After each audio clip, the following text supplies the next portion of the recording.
Et les amis, aujourd'hui c'est la 70e vidéo de la chaîne. Et ça va être une journée, donc on est le lundi 4 mars, avant que j'oublie. Et ça va être une journée assez chargée parce que j'ai tout ça à planter. Ça y est, mon fournisseur a pu me fournir les arbres. Et donc je vais vous expliquer un petit peu ce que j'ai. Vous allez voir, j'ai des trucs assez sympas. Allez, on va commencer par celui-ci, celui qui fait la courbette devant moi, c'est un tamarin.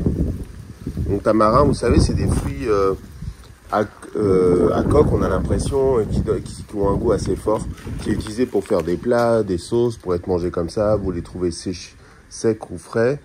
Bon, là, il a visiblement besoin d'un tuteur, mais c'est sympa. Alors par contre, faut pas être pressé parce que ça, c'est un arbre qui met très longtemps à produire, hein, du même style qu'un agrume, peut-être même plus, et ça doit faire 10 ans, je pense. Il doit produire au bout de sa 10e année. Plus tôt on plante, plus tôt on aura des fruits sur celui-là. Ça, c'est ce qui s'appelle un zapote blanco. Un zapote blanco, je mettrai une photo à quoi ça ressemble. C'est pas un fruit super intéressant, mais c'est un fruit qui est bien à avoir. Un petit peu de vent aujourd'hui, hein. Là, on a 3 mains de Bouddha qui sont des... alors, tous les arbres sont des boutures, hein. Sauf les cocotiers, j'en parle après, mais tous les arbres sont des boutures. Ils font beaucoup de boutures. Et surtout sur les agrumes ici, parce qu'ici, ils ont la maladie de la tristeza. La tristesse en français qui tue les agrumes au bout de 4 ans s'ils ne sont pas bien greffés.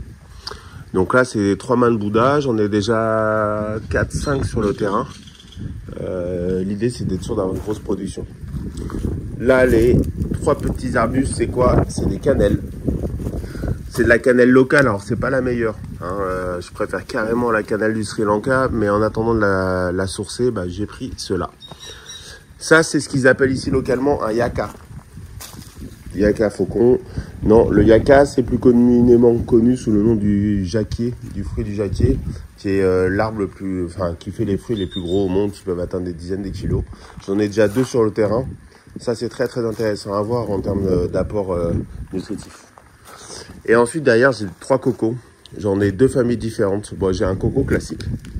J'en ai rendu compte, j'avais demandé 3 cocos nains. Donc ça, c'est des cocos nains, ce type de palme.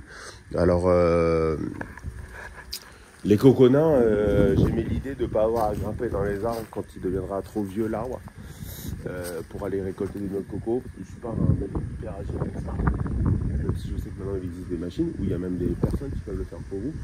Mais j'aimais bien l'idée de pouvoir récolter à 2 mètres. Donc, quand j'ai regardé, là je me suis renseigné récemment sur le net, les cocos nains peuvent monter jusqu'à 12 mètres en fait. Donc bon, 12 mètres évidemment, ça fait quoi? Ça fait 4 étages quasiment. Après, avant d'arriver à 12 mètres, j'ai le temps. En sachant que les cocos normaux, ils peuvent monter jusqu'à 40 mètres. Alors là, 40 mètres, par contre, à récolter, c'est sympa. Mais 40 mètres, il a quelques dizaines d'années pour arriver à cette taille-là. Donc voilà, et on voit très bien la différence des palmes entre les deux, hein. Là, vous voyez, alors je vais vous montrer, hein, pour ceux qui n'ont jamais vu comment un coco pousse, tout simplement la noix de coco, d'où sort un germe, et il y a je crois que ça s'appelle un bouton floral, ou j'en sais rien, unique. Donc ça, c'est très fragile, c'est-à-dire que si vous perdez ça, ça ne repousse plus. Et puis bah, à chaque fois, il y a des palmes qui sortent. Pourquoi ça pousse assez facilement?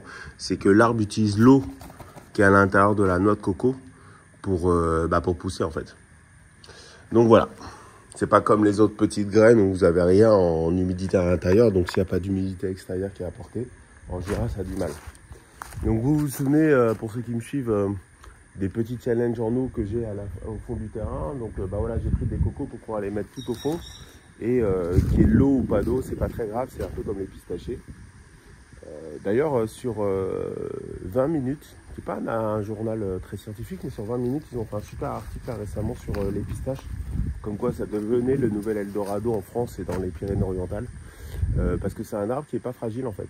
C'est un arbre, il y a de l'eau, bah, tant mieux, il n'y a pas d'eau, tant pis. Ça gèle tardivement, ça l'embête pas. Alors ici, ça gèle pas. Ils expliquaient juste que l'apport en eau va impacter la taille des noix, des pistaches, et aussi le fait qu'elles vont s'ouvrir ou pas. Et donc en gros, si vous irriguez pas votre arbre, vous allez avoir des noix qui vont être plutôt utilisées dans l'industrie de transformation comme les pâtisseries. Parce qu'il va falloir les casser manuellement. Si par contre vous irriguez bien votre pistachier, les noix vont s'ouvrir d'elles-mêmes en fait. Et donc ça sera des pistaches de consommation. Alors évidemment il y a des espèces et tout. Moi la plus classique je crois que c'est la Vera. Enfin je sais pas pourquoi je dis classique. Ah oui je parlais d'eau. Donc voilà, par exemple, les cannelles c'est des arbres qui n'aiment pas trop le soleil en après-midi. Quand le soleil est trop fort, ils claquent. Donc ceux-là je vais les mettre proche du côté du terrain, là où il y a déjà des arbres. Les cocos je vais les mettre au fond. Et puis tous les autres, ils n'ont pas d'impératif, donc je vais les mettre là où ça marche. Donc voilà, ça c'était la petite introduction. Et puis je vous reprends une fois que c'est planté pour voir le résultat ensemble. Allez, à tout de suite les gars. Là je vous reprends. Allez, j'ai tout planté, j'en ai un petit peu chié, mais et encore, moi j'ai tous mes trous préparés, donc normalement c'est juste de la mise en place. Mais la mise en place sous le soleil du Yucatan, ça cogne. Allez, on commence par le premier, c'est le Yaca. Le fruit du jacquier.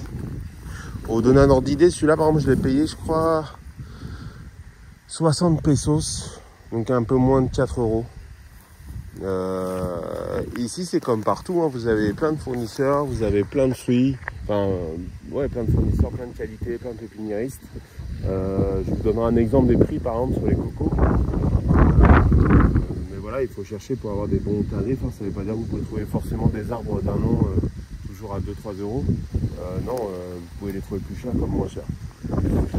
Donc voilà, celui-là il est mis en place, celui-là il va prendre beaucoup de place. Donc j'espère qu'il en aura assez pour se développer, en tout cas je verrai dans le temps. Le jacquier, comme il fait des très très gros fruits, c'est un très très gros arbre qui peut vivre assez vieux. Ensuite, ici j'ai planté un Manbouda.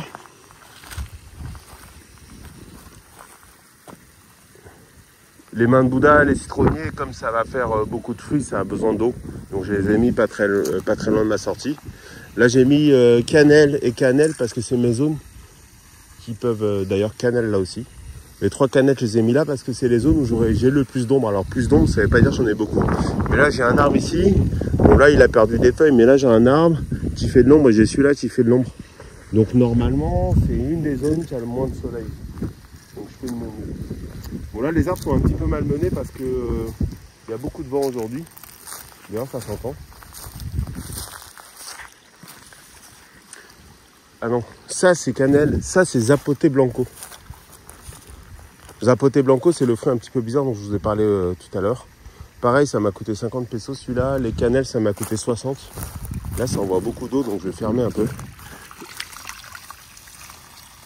Voilà, c'est ce qui est pratique avec ces petits robinets. Vous pouvez gérer l'arrivée. Et du coup ça balance encore plus de pression vers le fond donc c'est gagnant-gagnant. Donc ça c'était déjà en place. Pam pam pam, j'ai planté où?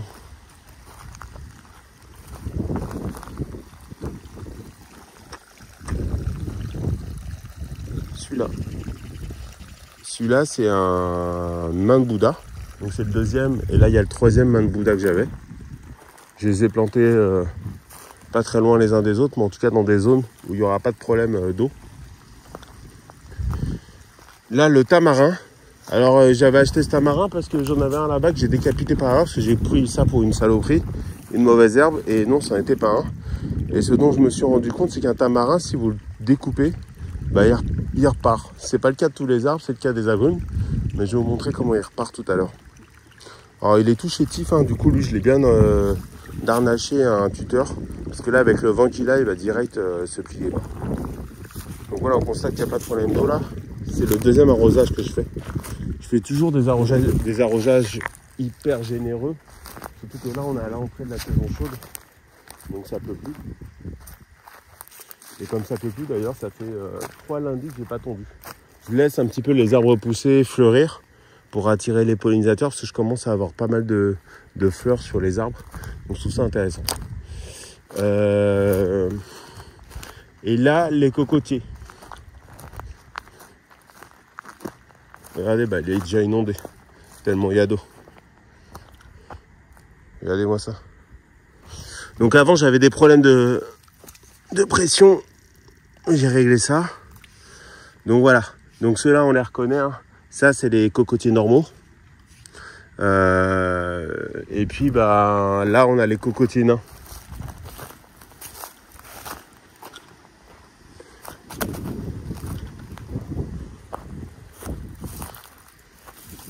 Oh, là, il n'y a pas d'eau qui coule. Ah si, voilà. Et là, ça suffit hein, pour un cocotier, il n'a pas besoin de beaucoup plus. Hein. Donc cocotier nain, hein, vous voyez la différence de palme entre celui-là et celui-là. C'est pas du tout les mêmes.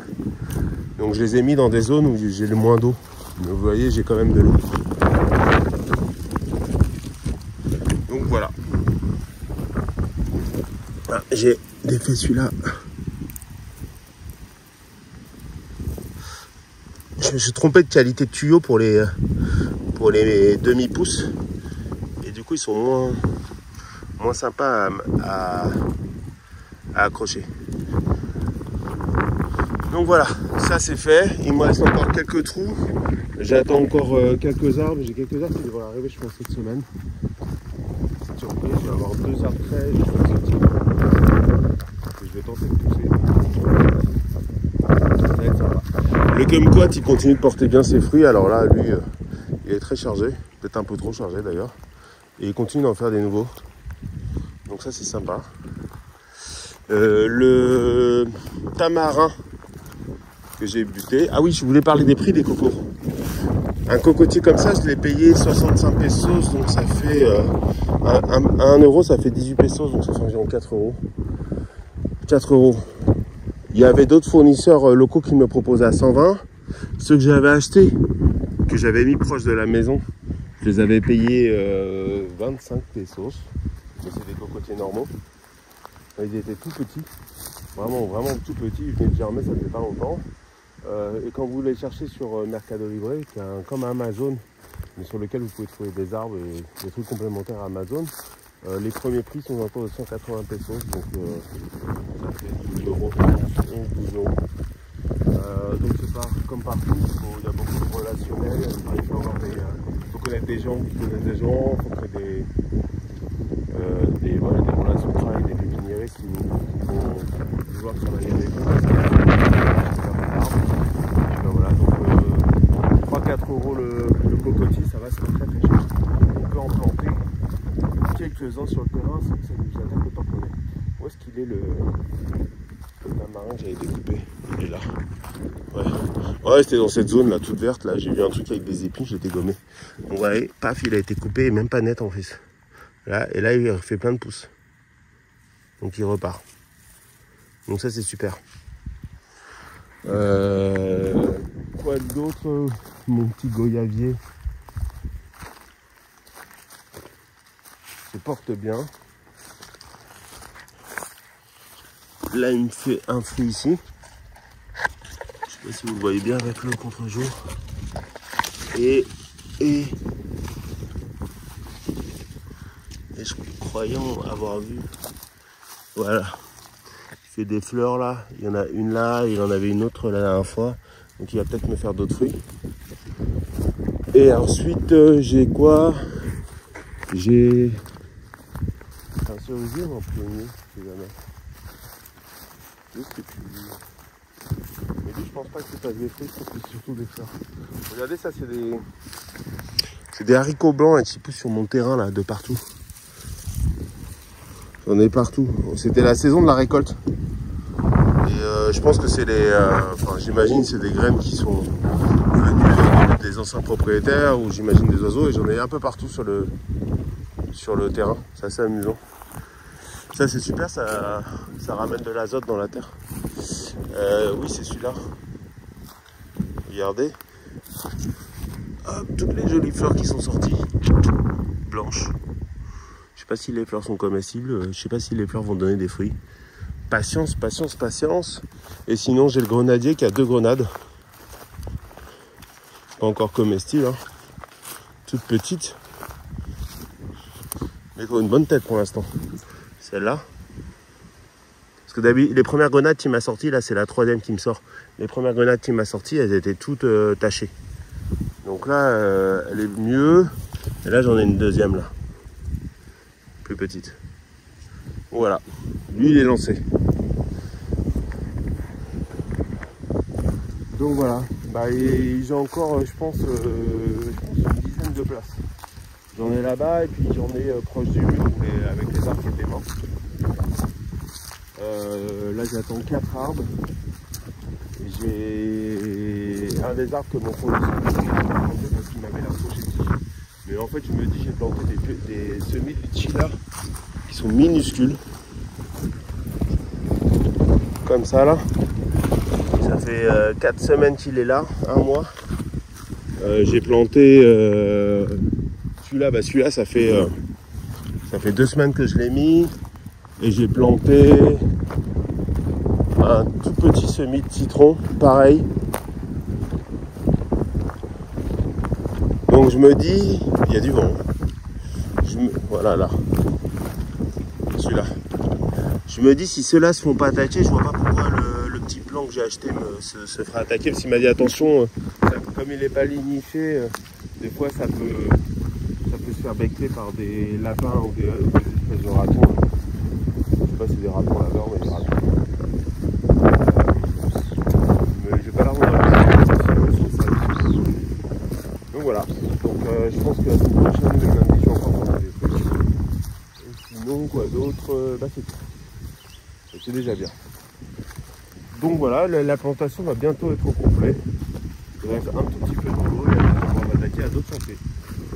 Sous le soleil parce que là, la saison sèche arrive. Et ben voilà, bonne journée à vous. J'espère que cette petite vidéo vous a envoyé du soleil, de la chaleur et vous aura donné envie de faire votre verger. Salut Dabi!